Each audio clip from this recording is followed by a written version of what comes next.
third year uni student, and this year was the first year where I made a bingo card, and I wanted to go over it this year at the end of the year to see what's changed and maybe some things that I'll just change for the new year.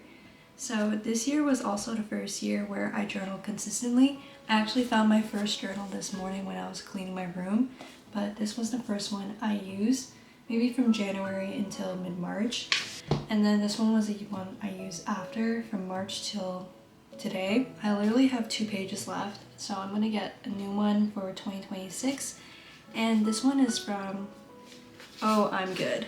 It's this little small business. I don't know if it'll focus, but it's from a small business that I really like in Toronto. So for my bingo board, this is just what I have. If you can see, I clearly did not fill out the bingo board actually. I have 4 missing squares because I never figured out what to put in all of it. But how I tried to split my bingo board this year was I tried to have a mix of things that were like objective, if that makes sense, like actual tangible goals I can complete. And then there are other ones that I wanted to kind of make a goal based off of a feeling or like something I want to improve on. So for example, that would be like improving relationships with family. That's something I always want to work on. It's kind of hard to put that in a bingo box, and I kind of brainstormed a way to do that by maybe taking a relationship with a certain family member and thinking of something that could like improve it. That was just sort of my way of like quantifying improving a relationship, even though it's very weird to quantify improving a relationship. So the first thing I did was I had 2 goals related to finance. One of them was to learn stocks and invest, and another one was to complete a personal finance course. I had these 2 goals on my board because I think when I was making this in 2024, whoa, that's weird, I realized that finance is something I don't really talk about as much with my family or even just like know that much about, and I think that is a common trend with a lot of like women. Unfortunately, it's just something I think a lot of people are intimidated by, and I am one of them. So this year, as one of my goals, I just kind of wanted to tackle that and like figure things out, be more aware about my own life. And I think I was especially motivated to do this at like the end of the year because I realized I'm going into my second half of university and graduation is looking really real. Going into the workforce is looking really real, and that comes with knowing how to manage finances and all that. I also know that for me, I really like to start learning things through a really didactic approach. So like getting things taught to me very clearly or something that's super structured. I'm not really as great as going into the depths of the internet and learning on my own, but that's something I can do after like a little foundation. So that's why I put down a course. I didn't mark this off because I'm only about like 75% there. The next one I had that I wanted to talk about was 75 medium. I need to pull out my phone to look at the rules again, but essentially with 75 medium, I adjusted the rules for 75 hard. I honestly cannot remember them off the top of my head. I'll put up the rules I made at the beginning of the year on the screen, but essentially it was 8 things. It was to read 10 pages a day. Before, in 2024, and even like every year before that since grade 9, I stopped reading consistently. Maybe I'd read every once in a while, but genuinely, I don't think I read daily for like 4 years. I also wrote down to drink 6 to 8 cups of water. I'm really bad at drinking water. I'm constantly dehydrated, something my parents always nag me about, so I put that in. Also, it's just like for your general well-being. Sleep before midnight and for 7 to 8 hours. I find it really hard to sleep over 8 hours. I honestly rarely sleep over 8 hours, but I function pretty well at like 7.5 to even 8. So I did do that. Exercise 5 times a week. So I actually brought this down to 3 to 4 because 5 was a little hard to manage, but 3 to 4 was actually really good for me. Journaling every night. I'll get more into that. 2 fruit portions a day. That sounds really weird, but I think it might be the right serving amount, but that was just the amount that I thought was good for me to eat fruit twice a day. And I barely got sick in like 2025, so something went right. No doom scrolling in the morning, no doom scrolling before bed, and learn at least 5 Chinese words a day. So that's also part of like my goals for learning languages. I could probably get into that later too. At first, I found it really difficult to honestly fit doing all these little things in one day, even though it was only 8 things. Since I wasn't used to committing any time genuinely to my own little goals or like to sitting in my own mind, it felt really unnatural at first. But I think it was one of those things that showed me where if you push past the first little part where you feel very uncomfortable, things are really unnatural. slowly you get used to things, slowly it gets easier and easier, and honestly that can be said about almost every challenge. And as you like start getting over discomfort for little things, like it shows you that you're able to overcome that initial discomfort time and time again, and it gives you a little more confidence that like you can do these little hard things. And I also started realizing that a lot of habits were easier to follow once I realized how they genuinely benefited me. For example, with sleep and doom scrolling, it improved my sleep a lot. I struggle with sleep a lot, so I actually have to get off my phone before sleeping, try not to doom scroll, because I think it keeps my mind really active. And like just with these changes, I noticed that it just benefited me. And when you realize like how exercising, waking up consistently, or just like getting your screen time down really improves your quality of life, it's a lot easier to stick with these things. So next, I had 2 arts related goals, and that was just to keep a sketchbook and take an arts class. So I didn't actually do either, but you know what? I did some other fun like creative stuff this year, and I'm pretty happy about it. So one of the things I did this year was I got into crocheting. I think this was one of those habits I picked up after I finished my MCAT, because I was like so done with all the screen time. I needed to do something new with my hands, and it was great. I finished one project. I'm currently doing a fillet crochet project. And another thing I did a lot this year, even in the summer when I was studying, was making flowers. And it was really fun because it was like super easy to get into, a lot of free TikTok tutorials, and then I went from doing pipe cleaner flowers to using paper. I've always wanted to be like a florist, so I guess this is my fake way of being one. Maybe in the new year I might consider keeping these 2 on my bingo board, because although like traditional sketchbooks are not something I'm as interested in, it might be fun to just like maybe spend some money if I want on some art classes or learn some new stuff. We'll see.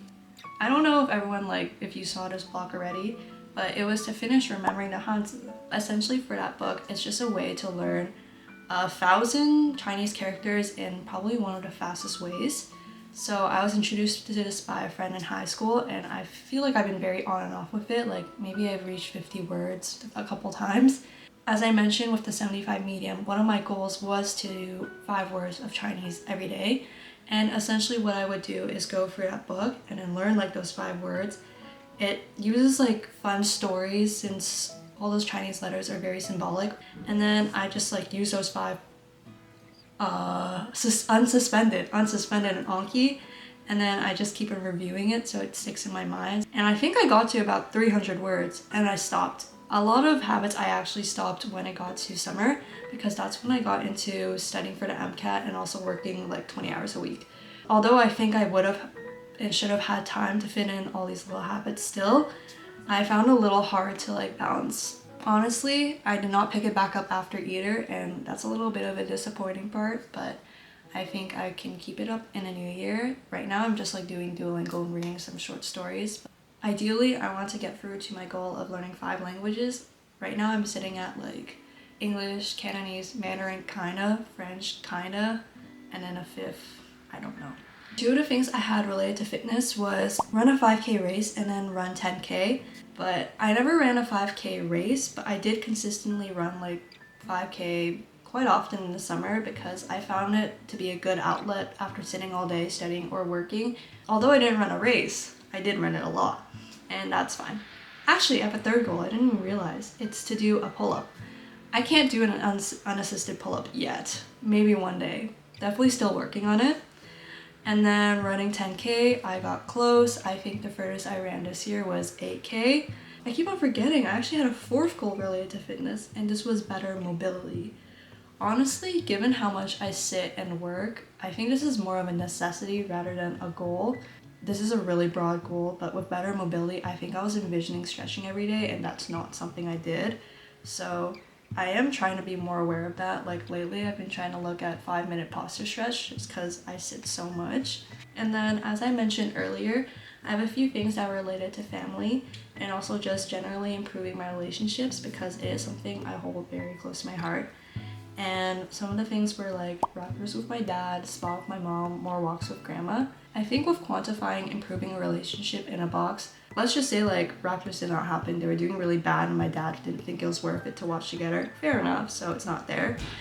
For a spa with my mom, she also thought it was not worth the price either. Looking back at 2025, I do think that I have improved my relationships with my family. I felt really well supported. It was a really tough year this year with all the studying and going straight into a really busy year, I'd say. Third year was busy for me and the beginning was quite tough. So my family was always there to support me and we spent a lot of time together since I was in Markham all summer. So I do feel more close and like I shared more and try to be more intentional with my time because a lot of the time I can just sit at home but I'm busy versus I'm like actively trying to spend time with them or like go outside. Those are what I would say for my family related goals on my bingo card. And miscellaneous. For a letter to self, I do plan on writing a letter to self that will open maybe at the end of 2026. And it is something I kind of did each month. But this is the envelope I had and I did do a little reflection at the end of the month. And I kind of folded them up to be like letters to myself each month. Probably explain it another time, but I use some of the same journal prompts each month and kind of look back on it and also set an intention for the next month. I always like to put a little dog sticker. I believe I found these at like the Toronto Pen Shop at Distillery, but the dog sticker was one that I thought was most representative of the month that just passed. So I think I chose a running dog in January because it felt like I was just running into things or like very exciting times. I also think that this is unrelated, but it is kind of incredible to look back on each year and see all the things that has happened in that span. 365 days is honestly a lot of time, and each year when I'm reflecting or also just kind of getting excited for the new year, it's very exciting to think about what can happen in a year that I won't know about right now and also just how much change can happen. Overall, good things have happened and I always look back and think like, wow, I did not expect to have this happen, to do this or like to grow in this way. And it's very exciting to think that although sometimes I feel like I'm moving backwards, overall like sometimes you do need to take 2 steps backwards to go forward. And that's just honestly how I feel at the end of each year. And it's very exciting. So yeah, I have those monthly reflections and I also plan to write my New Year one. Another random one I have was just BKTY. This is like a little saying that my program really likes to use, just be kind to yourself. And although it's broad, I would say that I've been so much kinder to myself this year. I wrote that what you consume and how you talk to yourself really sticks with you, and it might even just be like the media you follow and see online, the videos you watch, and also just the way you speak to yourself, your internal dialogue. The way that I found to be really useful to control my internal dialogue was for journaling.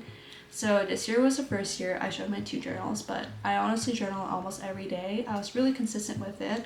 I think journaling consistently really helped me rewrite a lot of thought processes that were familiar to me. So even catastrophizing something, making it bigger or more scary or stressful than it should be, assuming the worst, looking down on myself, those are thought processes that I was really familiar with. And with journaling, like I could just go over like, why is this happening, or like rationalizing at the end of each day or when I needed to. And it helped me just be aware and check myself and just be aware of my habits and set a good tone that was honestly a lot kinder day to day and became my usual. Overall, I think I was a lot kinder to myself this year. Let me see if I missed out on any others. I don't think I missed on any others. Reach out and meet new people. You know what? There are some things that I'm still working on, and 2 of those things are being more consistent and confident. So I didn't really reach out to that many new people. Another box I had was start vlogging and editing. I think I'm also filming this video to check off this box because I didn't make any other vlogs or like videos, so this counts as one, I would say, and I'm gonna check that one off. But overall, I still feel like I'm figuring things out, and even for things I figured out, it changes year by year or even like within a few months. But it's good to just record myself and see how exactly I'm thinking or how things work in my mind right now, and see how things change with a concrete visual way. Who knows what will be in store for 2026. I feel like I might make a new bingo board, if not just kind of write out my goals and what I envision it to be. Some things really did work this year, so I'll just keep that up. That is everything that I will be saying in this video. My bingo card, the little categories, my 4 squares I never filled out. I don't think I reached a bingo. but I think it's good to look back on how I tried to use it to encapsulate improving different areas of my life and how I saw changes in all of those. Maybe in a new year I'll make something on my monthly reflections and my letters, because I did find that it was hard to be consistent if I never looked back or never reflected each month. So that might be something I'll be doing. And yeah, thank you!